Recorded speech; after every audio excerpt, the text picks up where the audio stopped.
Sukuna is strong. Not unbeatable, not invincible, but overwhelmingly strong. He can be defeated under very specific conditions, but outside of those conditions, he dominates nearly every fight he enters. At his strongest canon state, Sukuna sits at the top of the Jujutsu Kaisen power scale because his stats, abilities, and combat intelligence all peak at the same time. There is no weak area to exploit easily, no single stat lagging behind the others. Everything about him is maxed out. Starting with raw power, Sukuna's attack potency is among the highest ever shown. His slashing techniques alone are capable of leveling city blocks effortlessly. This is not exaggerated destruction. This is casual output. When Sukuna attacks seriously, the environment stops existing. Buildings are erased, terrain is carved apart, and everything within range is reduced to fragments. His strength does not rely on charging attacks or prolonged setups. A single motion is enough to end most opponents instantly. His cursed energy reserves are massive. Sukuna can fight continuously at full output without visible exhaustion. He uses high-level techniques, regeneration and domain expansion without showing the strain that other top-tier sorcerers suffer from after just one major move. This means Sukuna does not need to end fights quickly. He can afford long battles, extended clashes, and repeated escalations.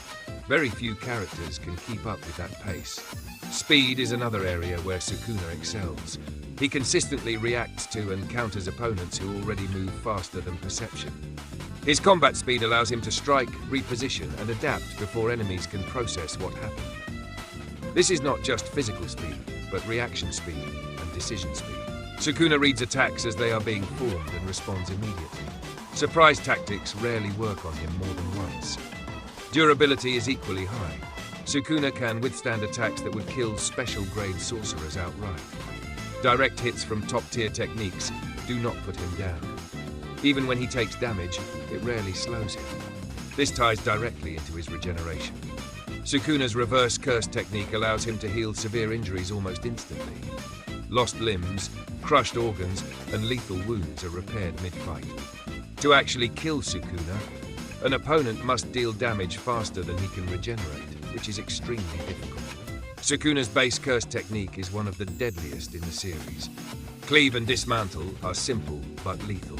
Dismantle cuts targets without cursed energy. Cleave automatically adjusts its output to the target's durability and cursed energy level. This means defenses do not matter. Reinforcement, armor, barriers, and durability boosts are all accounted for and bypassed. Sukuna does not need to overpower defenses. His technique calculates the exact amount of force needed to kill and applies it. This alone allows Sukuna to kill most characters in one hit. There is no gradual wear down. If Cleave connects properly, the fight ends immediately. This makes close-range combat against Sukuna extremely dangerous, even for top-tier fighters. His domain expansion, Malevolent Shrine, massively increases his threat level. Unlike most domains, it does not trap opponents inside a barrier. It manifests directly into reality across a massive area. Within its range, everything is hit continuously by sure hit slashes. There is no safe position. There is no escape through movement alone. The domain does not stop unless Sukuna chooses to end it or is forced out of it. Malevolent Shrine has an enormous effective radius. Entire sections of a city can be destroyed while the domain is active. Anyone caught inside is subjected to constant attacks from every direction. Most characters die instantly upon activation. Even strong opponents are shredded rapidly unless they have extreme durability, regeneration, or a counter-domain capable of clashing evenly.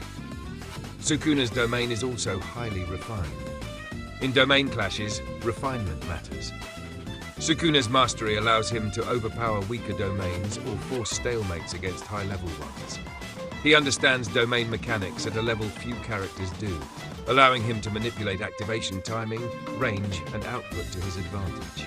Beyond raw abilities, Sukuna's intelligence is one of his greatest weapons. He is not reckless. He studies opponents carefully and identifies weaknesses quickly. He does not rely on brute force when strategy is more effective. Sukuna is willing to take calculated risks, including allowing himself to be hit if it gives him more information or a future advantage. This intelligence becomes most evident in long fights. Sukuna adapts. If a technique works once, he learns from it. If it fails, he discards it. he does not repeat mistakes. This makes prolonged combat against him increasingly dangerous, as his understanding of the opponent grows while their options shrink. Sukuna's use of binding vows further enhances his power. He uses them strategically, not desperately. These vows allow him to increase output, alter conditions, or gain temporary advantages without permanently weakening himself. Unlike many sorcerers who sacrifice future potential for immediate power, Sukuna structures vows so that the cost is minimal or fully controlled. When Sukuna gains access to the 10 Shadows technique, his threat level increases even further. This technique already had immense potential, but Sukuna uses it far more efficiently than its original owner. Shikigami become tools rather than liabilities. He uses them aggressively, sacrifices them when necessary, and combines their abilities with his own techniques. Mahoraga is the most important example. Mahoraga's ability to adapt to any phenomenon makes it one of the most dangerous entities in the series. Sukuna not only controls it, but actively uses its adaptations as data. He studies how Mahoraga counters techniques and then applies that knowledge himself. Even after Mahoraga is gone, Sukuna retains the understanding gained from its adaptations. This ability to learn and apply counters permanently is a major reason Sukuna is so dangerous. He does not need repeated exposure to master a technique's weakness. One encounter can be enough. The fight against Gojo Satoru proves Sukuna's position at the top. Gojo was considered untouchable due to Infinity. Sukuna defeats him not through brute force alone, but through understanding, adaptation, and execution. He finds a way to bypass Infinity and capitalizes on it decisively. This confirms that even the strongest defenses in the series are not absolute against Sukuna. In terms of scaling, Sukuna's attack potency, speed, durability, and regeneration all sit at the highest levels shown. He has answers for most abilities in the verse. Domain users are overwhelmed by Malevolent Shrine. Close-range fighters are killed by Cleave. Long-range fighters are outsped or caught in domain range. Hacks-based abilities are often resisted or adapted to. However, Sukuna can be beaten. This is important. He is not invincible.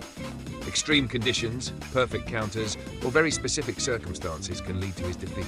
Sealing methods, coordinated strategies, or abilities designed specifically to bypass his regeneration and defenses can work. But these methods require preparation, sacrifice, and near-perfect execution. In a direct fight with no special setup, Sukuna wins against almost everyone. His strength lies in consistency. He does not rely on a single gimmick. Even if one ability is countered, he has others. If brute force fails, strategy takes over. If strategy fails, raw output escalates. Sukuna is strong because everything about him works together. Power, speed, intelligence, regeneration, technique mastery, and adaptability all reinforce each other. There is no easy win condition against him. Every second spent fighting Sukuna increases the chance of defeat. At his strongest canon state, Sukuna stands as the most complete combatant in the series. He can be beaten, but doing so requires circumstances that rarely exist. In most scenarios, Sukuna does not lose. He overwhelms, he adapts. He ends fights quickly when needed and drags them out when beneficial. That is why Sukuna is strong.